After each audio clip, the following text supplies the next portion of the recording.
So, you might be looking at the title of this video and thinking, why would you need to make Shadow Generations any better? Sure, it's a little short, but overall, you cannot complain of its overall quality. The Sonic Generations remaster is a different conversation, but Shadow is definitely some top-tier work from Sega and Sonic Team.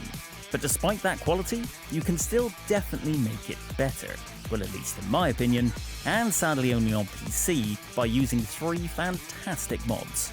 First, let me just show you what these mods can do. To compare, here's a bit of vanilla Shadow Generations gameplay.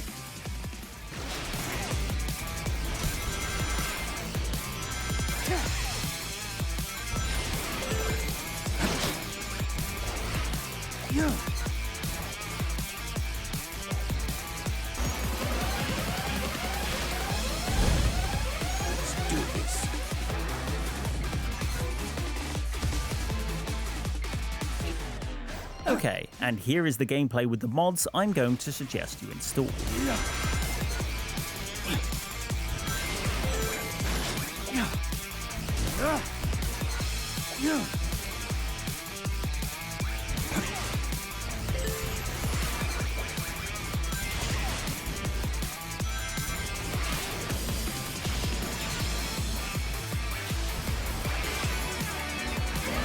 Notice any differences? I mean, if you can't, you probably need your eyes tested, but let's dive into the details anyway.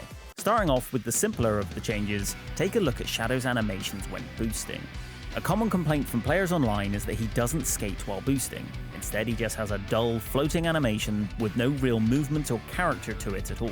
This is a carryover from the Sonic Forces episode Shadow DLC, a game pretty infamous for its lack of animations, gameplay, and, well, pretty much just everything, really. It's a real shame to see Sega and Sonic Team still taking the easy and lazy route when it comes to the finer details in their games. So thankfully we have the faster skate boost animation mod by Alex114. As with the other mods in this video, you can find a link to this on GameBanana.com in the description for this video. From a gameplay perspective, this obviously changes nothing, but just as it would have for Sonic Forces, where there is so little animation, just adding this little change works wonders for the presentation of the game. Shadow has so much more character and determination in his movements than the standard animation. Alex114 puts in the notes that they just sped up Shadow's normal skate animation to get this effect. So the question is, why on earth did Sonic Team not do the same? Surely anyone can see that this is a far more interesting visual than just having Shadow float, and the development time required to make this is so minimal that I cannot see why they wouldn't have done this themselves. Anyway, that's just a small but effective visual change. But what about this part? This is the No Mid-Level Cutscenes mod from 7U7. This is such a perfect mod if you want to replay levels over and over again like me. Now to be clear, these cutscenes are great normally. They are well animated, flow naturally into the level, and aren't all that long. However, when you replay levels over and over again and see the same unskippable cutscene for the 100th time, they do start to become a bit tedious. They can really ruin the flow of the level when you are trying to get your best time, or you are just into a really good flow state with your run. Thanks to this mod, you instead just get a mostly seamless transition skipping past the cutscene, including any QTE segments. It is obvious something has been removed, but considering you are modding the game with something called No Mid-Level Cutscenes, you should probably have expected that. It doesn't quite skip everything, you still get some scenes that are moving Shadow through the level, but they are very rare. Overall, it just makes the game a lot more fun to replay levels and allows you to experience a more natural flow to them without these cutscenes. Finally, there's the big mod, the aptly named Untitled Shadow Mod, a gameplay overhaul mod. A fantastic title in my opinion. This was the main reason I made this video. Combined with the other 2 mods, this one just makes the game, at least to me, 10 times more fun to play. Created by Kirby Crew 661 and Yoshister, this mod, as its title suggests, changes a lot. First off, the speed and physics changes. Look at this footage of my favourite level, Kingdom Valley.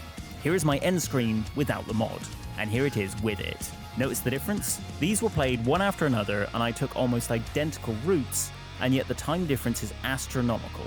Well, at least for me anyway. This level also contains no mid-level cutscene, so it's not like anything was skipped here.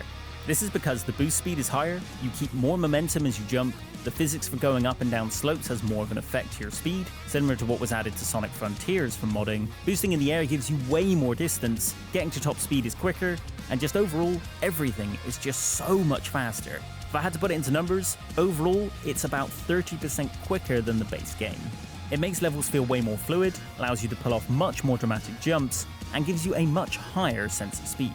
The notes for the mod state the changes were focused on making everything more fun rather than being balanced. As this is a single-player game, fun over balance is surely what Sonic Team should have had as a mantra as well.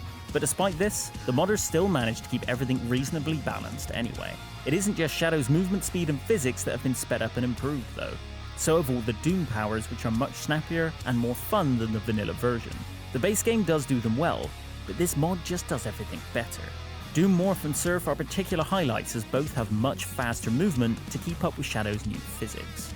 This is all topped off with changes to the boss battles that make them harder, with new attack patterns and extra health. And there's an increased challenge to reach S rank on each level, requiring you to finish them much quicker than before.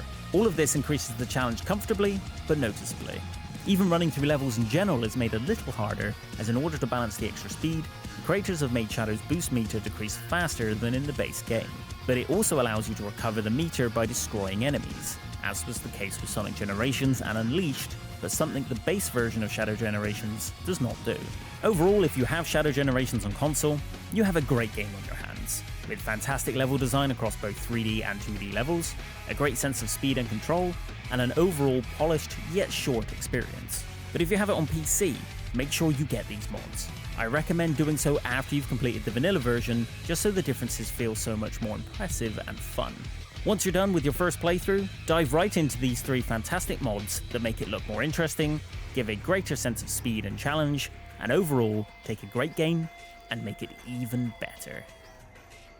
Thank you very much for watching. My name's Phil, I'm the creator of the Pixel Tavern. I hope you enjoyed this video. It's a bit of a deviation from my usual Zelda series and other content, but mods is something I've wanted to cover for a very long time, so I plan to do more of these in the future. If you haven't already, please subscribe to the Pixel Tavern, like the video, and leave a comment with your thoughts on Shadow Generations and these mods. What's your favourite level? What would you change about Shadow Generations? And would you want to see some of these changes applied to Sonic Generations as well? If you want to download any of these mods, you can find the links for them in the description below, along with a link to get the HedgemodManager, which helps you to install them.